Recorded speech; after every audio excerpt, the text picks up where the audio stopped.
Let's go here. This was published in the San Francisco Examiner on September 16th, 1888, and he included it in a book called Can Such Things Be?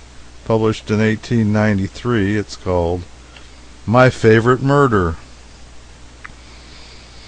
Here we go. Having murdered my mother under circumstances of singular atrocity, I was arrested and put upon my trial, which lasted 7 years. In charging the jury, the judge of the Court of Acquittal remarked that it was one of the most ghastly crimes that he had ever been called upon to explain away. At this my attorney rose and said, "May it please your honor, crimes are ghastly or agreeable only by comparison. If you were familiar with the details of my client's previous murder of his uncle, you would discern in this latter offense, if offense it may be called, something in the nature of tender forbearance and filial consideration for the feelings of the victim. The appalling ferocity of the former assassination was indeed inconsistent with any hypothesis but that of guilt, and had it not been for the fact that the honorable judge before whom he was tried was the president of a life insurance company that took risks on hanging and in which my client held a policy, it is hard to see how he could decently have been acquitted. If your honor would like to hear about it for instruction and guidance of your honor's mind, this unfortunate man, my client, will consent to give himself the pain of relating it under oath." The district attorney said, "Your honor, I object. Such a statement would be in the nature of evidence, and the testimony in this case is closed. The prisoner's statement should have been introduced 3 years ago, in the spring of 1881. In a statutory sense, said the judge, you are right, and in the court of objections and technicalities, you would get a ruling in your favor, but not in a court of acquittal. The objection is overruled." "I accept," said the district attorney. "You cannot do that," the judge says. "I must remind you that in order to take an exception, you must first get this case transferred for a time to the Court of Exceptions on a formal motion duly supported by affidavits. A motion to that effect by your predecessor in office was denied by me during the first year of this trial. Mr. Clerk, swear the prisoner." The customary oath having been administered, I made the following statement, which impressed the judge with so strong a sense of the comparative triviality of the offense for which I was on trial, that he made no further search for mitigating circumstances, but simply instructed the jury to acquit, and I left the court without a stain upon my reputation. This was my statement.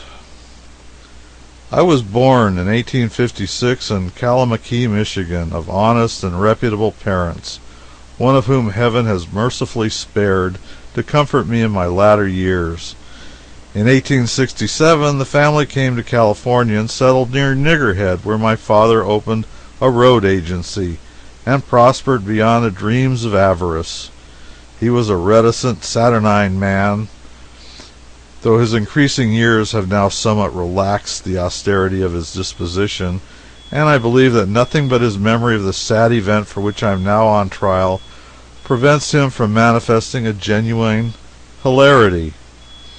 4 years after we had set up the road agency, an itinerant preacher came along, and having no other way to pay for the night's lodging that we gave him, favored us with an exhortation of such power that, praise God, we were all converted to religion.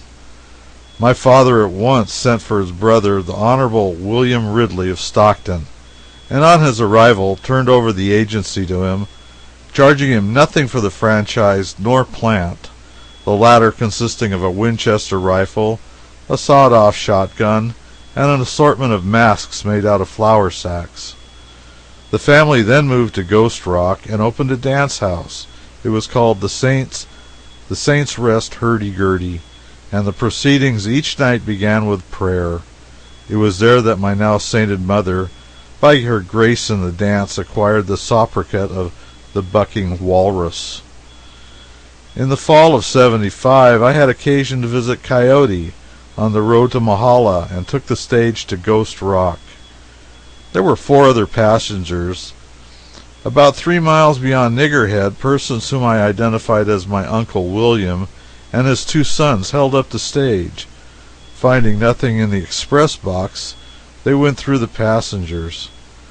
I acted a most honorable part in the affair, placing myself in line with the others, holding up my hands, and permitting myself to be deprived of $40 and a gold watch. From my behavior, no one could have suspected that I knew the gentleman who gave the entertainment.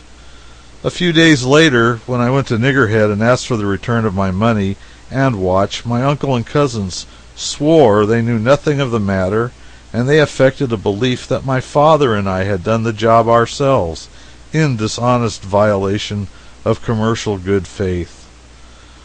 Uncle William even threatened to retaliate by starting an opposition dance house at Ghost Rock. As the Saints' Rest had become rather unpopular, I saw that this would assuredly ruin it and prove a paying enterprise. So I told my uncle that I was willing to overlook the past if he would take me into the scheme and keep the partnership a secret from my father. This fair offer he rejected, and I then perceived that it would be better and more satisfactory if he were dead. My plans to that end were soon perfected, and communicating them to my dear parents, I had the gratification of receiving their approval.